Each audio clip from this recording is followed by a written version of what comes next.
Corona की आहट के बीच महारानी लक्ष्मीबाई मेडिकल कॉलेज झांसी में आउटसोर्स पर तैनात 1000 से ज्यादा कर्मचारियों के हड़ताल पर चले जाने से स्वास्थ्य सेवाएं बुरी तरह प्रभावित हो रही हैं। वार्डों में भर्ती मरीजों को इलाज में दिक्कत आ रही है, वहीं नए मरीजों को भी स्टाफ न होने से परेशानी का सामना करना पड़ रहा है। आंदोलनकारी कर्मचारियों का कहना है कि उन्हें पिछले कई महीनों से वेतन नहीं मिल रहा। कई बार गुहार लगाने के बाद भी जब सुनवाई नहीं हुई तो मजबूरन उन्हें काम ठप करना पड़ा।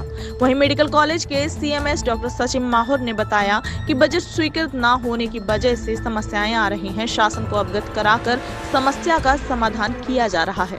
आइए देखते हैं पूरी खबर। क्या नाम है आपका? रचना कुशवाहा। क्या समस्या लेके बैठी है? हम लोगों की 5 महीने से सैलरी नहीं आ रही है, 6 महीना हो गया पूरा। कितनी सैलरी मिलती है? घर कैसे चल रहा है? 16,000 सैलरी मिलती है और घर बस ऐसे ही चल रहा है। कर्जा ले लेके घर चला रहे हैं। क्या करें बताओ ये आप? धरना प्रदर्शन करते नहीं, इसीलिए धरना प्रदर्शन कर रहे हैं कि आप ये लोग सुन लें। जो आउटसोर्स के वो सर हैं, अभी तक तो कोई मिलने भी नहीं आया। यहाँ तक कि कोई बात करने को भी तैयार नहीं है। धरना कब तक चलेगा आप लोग? जब तक हम लोग की सैलरी नहीं आती, जब तक ये धरना चलेगा। कर्मचारी धरने पे हैं कि क्या हमें तनख्वाह नहीं मिली। क्या कारण है कि अभी तक तनख्वाह नहीं मिल सकी है इनकी, और कब तक तनख्वाह मिलने की उम्मीद? देखिए, जो कर्मचारी जितने भी हैं, हमारे यहाँ पे ठेके की प्रथा के अनुसार 2 ठेकेदार हैं हमारे यहाँ। एक वाजपेयी एजेंसी है और दूसरी ग्लोबल एजेंसी है। उसके तहत ये लोग, इन लोगों की सबकी नियुक्ति उनके द्वारा की गई है, जिनका सीधा संबंध शासन से रहता है। शासन के द्वारा ठेकेदार नियुक्त हुए हैं या सिलेक्ट हुए हैं, जो भी है, और उनको जब ठेका दिया जाता है तब वो लोग हम लोगों को मैन पावर जो है, ये लोग जितने भी लोग हैं ये सप्लाई किए जाते हैं। और इसमें जो वाजपेयी ट्रेडर्स हैं, उनके तहत जो लोग आए हैं उनको अभी पिछले 5 माह से, जैसा उन्होंने बताया, कि सैलरी नहीं मिली अभी तक। और जो ग्लोबल एजेंसी है, उनके जो कर्मचारी हैं उनका सैलरी 3 महीने से अभी रुकी हुई है। सर, ऐसे ठेकेदारों को आपने क्या ब्लैकलिस्ट करने के क्या कारण है कि तनख्वाह नहीं मिलती? कि आप लोग उसे जवाब तलब नहीं करते हैं? नहीं, देखिए, ब्लैकलिस्ट करना हमारे हाथ में नहीं है, क्योंकि जो ठेका निकलता है वो शासन से निकलता है। हमने तो ठेका निकाला हुआ नहीं है ना। शासन से ठेका निकलता है और शासन के द्वारा निर्धारित जो ठेकेदार होते हैं वो हमें मैन पावर देते हैं। हमारा जो संबंध है सिर्फ इतना है कि हमें जो भी ठेकेदार नियुक्त किया गया है उससे मैन पावर को लेना है। सर, इनकी तनख्वाह की जिम्मेदारी मेडिकल कॉलेज की है या सीधा सरकार की है?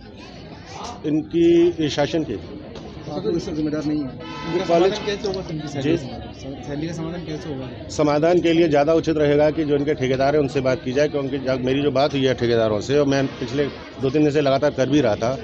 शासन को रिमाइंडर भेजे जा चुके हैं और निरंतर उनसे डिमांड की जा रही है, टेलीफोनिकली और लेटर वाइज वो किया जा रहा है। सर, सफाई व्यवस्था के सारे जो अपने स्टाफ हैं सब चले गए हैं, कैसे फिर काम होगा? वार्ड बॉय आपके सब धरने पे हैं, सफाई कर्मचारी धरने पे हैं, एम्बुलेंस के ड्राइवर धरने पे हैं, फिर कैसे? नहीं, ये वाकई एक बहुत ही डायलेमिक कंडीशन है, बहुत ही चिंता का विषय है, क्योंकि जब कर्मचारी नहीं होगा तो काम कौन करेगा? हमारी जो दिमाग परेशान हो रहे हैं, वहाँ पे लाइन पे लगे, उनका काम नहीं, उसके लिए हम लोग कार्रवाई कर रहे हैं। जो हमारे स्तर पे किया जा सकता है वो हम लोग कर रहे हैं। और मैं जैसे अभी आपके सामने आया हूँ, अभी हमारी प्रधानाचार्य के साथ मीटिंग होगी और शासन से मीटिंग होगी। अगर ज़रूरत पड़ेगी तो हम और उच्च अधिकारियों या जनप्रतिनिधियों का भी ठेकेदार अक्सर कहते हैं कि बजट नहीं है। नहीं, ठेकेदार के स्तर पे ये बात इसलिए संभव नहीं है क्योंकि अगर बजट आता है तो मेडिकल कॉलेज के थ्रू ही उनको सैंक्शन होता है ठेकेदार को।